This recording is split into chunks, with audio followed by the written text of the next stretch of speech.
Assalamualaikum warahmatullahi wabarakatuh. Perkenalkan, nama saya Deva Febrianti, kelas 03 SAKP 009 dengan NIM 20 10 11 200 106, mata kuliah Perekonomian Indonesia. Di sini saya akan membuat tugas video 1 Perekonomian Indonesia dengan judul yang akan saya presentasikan, yaitu bisnis internasional.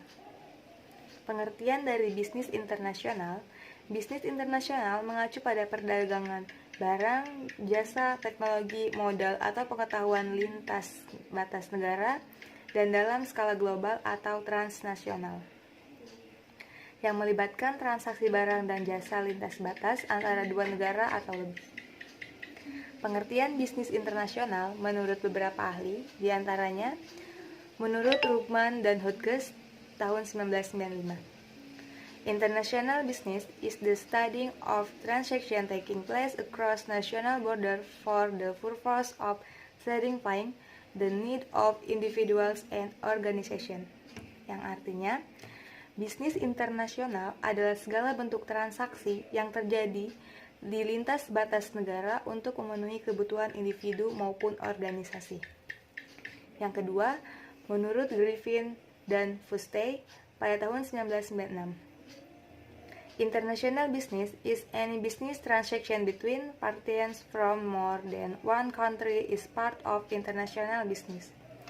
Yang artinya, bisnis internasional adalah setiap transaksi bisnis antara pihak yang berasal dari lebih dari satu negara yang merupakan bagian dari bisnis internasional.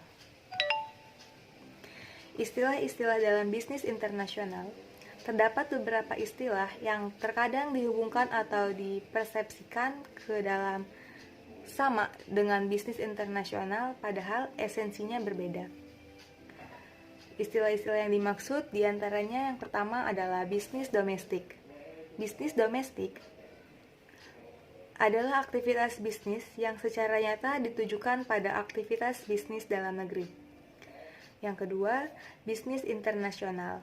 Bisnis ini bertindak lebih jauh lagi dari bisnis domestik dan bukan sekedar pemasaran ekspor, tetapi lebih jauh terlibat dan lingkungan pemasaran dalam negara tempat perusahaan tadi melakukan bisnis.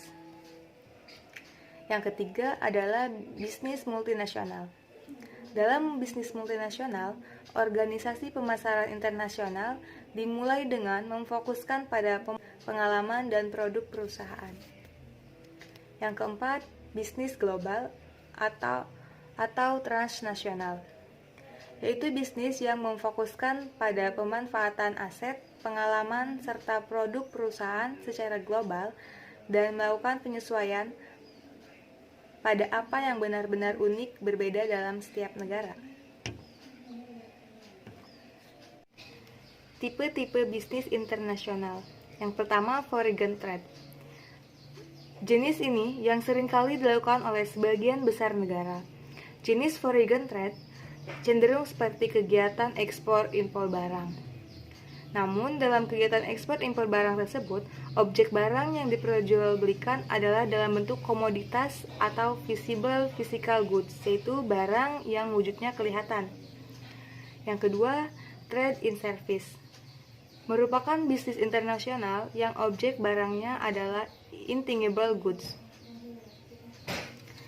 atau barang tidak berwujud. Contohnya seperti layanan jasa seperti perhotelan, asuransi, konsultan, perbankan, biro perjalanan, atau sejenisnya. Yang ketiga, portfolio investment.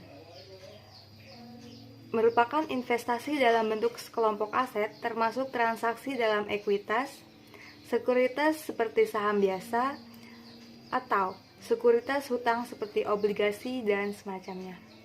Yang keempat, direct investment. Berbeda dengan portfolio investment yang menanamkan modalnya dalam bentuk sekuritas, direct investment adalah investasi secara langsung atau penanaman modal asing di mana investor dalam lingkup perekonomian suatu negara menaruh minat kepada bisnis di lingkup perekonomian negara lainnya. Manfaat bisnis internasional. Perdagangan merupakan salah satu faktor untuk meningkatkan perekonomian suatu negara. Termasuk di dalamnya adalah bisnis internasional. Adapun tujuan adanya perdagangan internasional sendiri adalah untuk memenuhi segala kebutuhan dalam negeri. Yang mana di dalam negeri itu sendiri kebutuhan tersebut belum bisa terpenuhi karena adanya keterbatasan. Manfaat bagi perusahaan. Bagi perusahaan, pengembangan menjadi bisnis internasional biasanya bertujuan untuk menjamin kelangsungan hidup perusahaan tersebut. Bisnis internasional dapat bermanfaat untuk meluaskan pasar bagi suatu perusahaan. Hal ini membuat produksi barang bisa dilakukan secara lebih efisien tanpa takut lagi jumlah hasil produksinya melebihi batas. Yang selanjutnya, manfaat bagi negara. Selain untuk mengembangkan pasar dan memperpanjang umur perusahaan, bisnis internasional juga dapat berperan untuk membangun perekonomian suatu negara. Bisnis internasional adalah pelaku dalam perdagangan internasional. Oleh karena itu, bisnis yang terlibat di dalam perdagangan internasional menjadi aspek penting dalam pertumbuhan ekonomi suatu negara. Perdagangan internasional bisa dimanfaatkan untuk meningkatkan gross domestic product atau GDP. Sementara itu, perdagangan internasional adalah aktivitas yang juga penting bagi pertumbuhan perekonomian suatu negara. Di antaranya yang pertama, membuka lapangan pekerjaan. Yang kedua, membentuk hubungan baik antar negara. Yang ketiga, kebutuhan hidup semakin mudah terpenuhi. Yang keempat, transfer ilmu pengetahuan dan teknologi. Yang kelima, untuk menstabilkan harga barang. Yang keenam, meningkatkan kemakmuran suatu negara. Cara masuki pasar global. Yang pertama dengan ekspor. Ekspor adalah kegiatan menjual barang ke luar negeri. Ekspor sendiri masih terbagi menjadi dua, yaitu direct ekspor dan indirect ekspor. Direct ekspor yaitu menjual barang atau jasa ke luar negeri dengan produk sendiri. Sedangkan direct ekspor yaitu menjual barang atau jasa melalui beberapa tipe induk pangkalan eksportir. Yang kedua, Turkey Project. Turkey Project sebetulnya masih dalam lingkup aktivitas ekspor, namun dengan mekanisme berbeda. Turkey Project mempunyai mekanisme keahlian manajerial yang menangani kegiatan ekspor di bidang teknologi yang sebagian merupakan perlengkapan modal. Yang ketiga, licensing merupakan pengaturan kontrak di mana licensor, pemberi lisensi, menawarkan aset kepada lisensi pemegang lisensi, perusahaan asing, dengan imbalan royalti. Yang keempat, franchising. Franchising adalah modal bisnis yang berkaitan dengan jual beli lisensi dari sebuah perusahaan di suatu negara ke perusahaan di negara lainnya. Penjualan lisensi tersebut disebut franchisor, sementara pembelinya disebut franchise.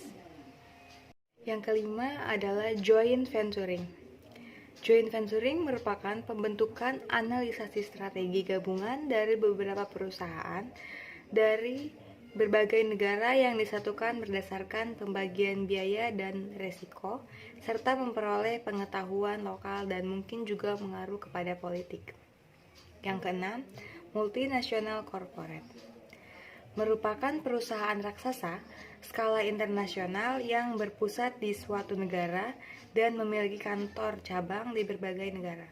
Contohnya seperti Adidas, Apple, Asus, dan sebagainya. Yang ketujuh, manajemen contracting. Manajemen contracting adalah model bisnis yang berkaitan dengan aturan sebuah perusahaan yang menyediakan mekanisme manajemen dalam satu atau semua tempat kepada perusahaan lain. Contohnya, Hotel Ritz-Carlton dan Ford. Yang kedelapan, marketing in home country by host country, yaitu adalah aturan di mana suatu negara yang disebut home country harus membayar, sedangkan host country adalah negara pengirim akan memperoleh fee dari kegiatan bisnis tersebut. Contohnya Johnson & Johnson. Kesimpulannya, bisnis internasional adalah bisnis yang kegiatan-kegiatannya melewati batas-batas negara, yang bukan hanya mencangkup perdagangan internasional dan pemanufakturan di luar negeri, tetapi juga industri jasa yang berkembang di bidang-bidang seperti transportasi, pariwisata, perbankan, periklanan, konstruksi, perdagangan eceran, perdagangan besar, dan komunikasi massa. Sekian dari saya, kurangan lebihnya mohon maaf. Assalamualaikum warahmatullahi wabarakatuh.